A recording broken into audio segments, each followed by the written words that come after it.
Unang gabi ng burol ni superstar Nora Honor dinagsa ng mga malalapit na kaibigan sa showbiz.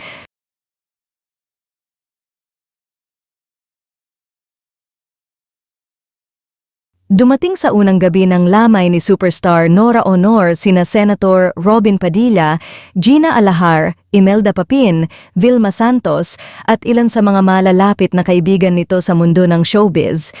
Maging ang apo ni Nora Honor na si Janine Gutierrez ay pumunta din kasama nito ang kanyang boyfriend na si Jericho Rosales.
Magandang gabi mga kapatid, live pa rin po tayo mula dito sa Heritage Park sa lungsod ng Taguig para sa unang araw ng burol ng yumaong superstar Nora Honor. Simula kaninang tanghali po ay nagsimula ng magsidatingan yung mga kasamahan sa industriya ni Ate Guy. Ilan nga po sa mga narito pa ngayon sa Heritage Park ay si Senator Robin Padilla, kasama po si Nadia Montenegro na staff po ng office ni Senator Padilla. Kanina, nandito din si Star for All Seasons, Vilma Santos. Saglit lang si Ate V, pero nung lumabas siya kanina dito sa chapel kung saan nakaburol yung mga labi ng superstar ay maluha-luha ito pero hindi na siya nagbigay pa ng pahayag na sa atin. Dumalaw na rin kanina si Boots Anson Roa, isa rin sa mga veteranang aktres ng Filipina movie industry. Si Direk Gina Alahar, nandito na rin kanina. At syempre, would just like to mention na dumalaw na rin ngayon si national artist Ricky Lee, na screenwriter ng award-winning film na Himala, na pinagbidahan ni Ate Guy.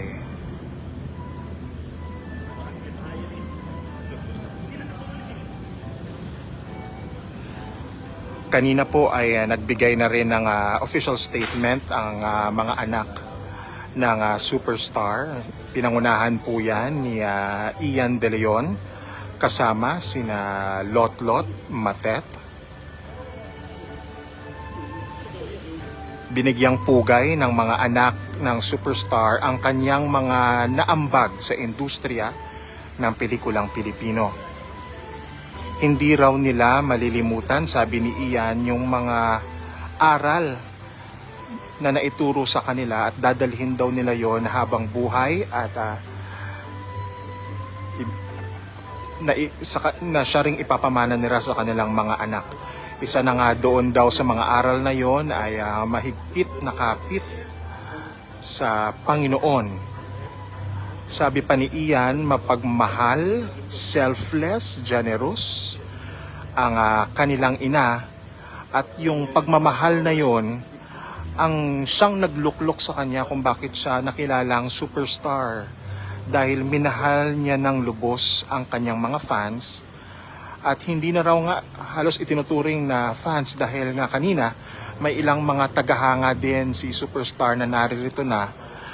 At hindi rin nila napigilang mapaiyak, hindi raw nila matanggap hanggang ngayon yung nangyari sa veteranang aktres. Yung ilan nga sa kanila ay naging malalapit na nakaibigan. Come to think of it po, no? Dati mga fans lang daw sila, mga tagahanga lang daw sila, pero malalapit na kaibigan na sila ng superstar.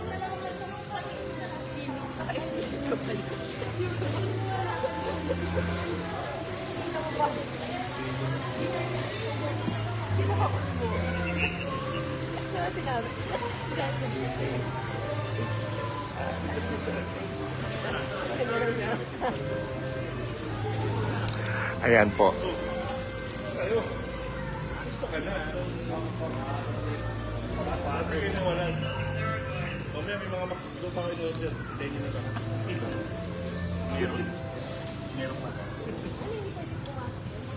Wala, dito lang muna.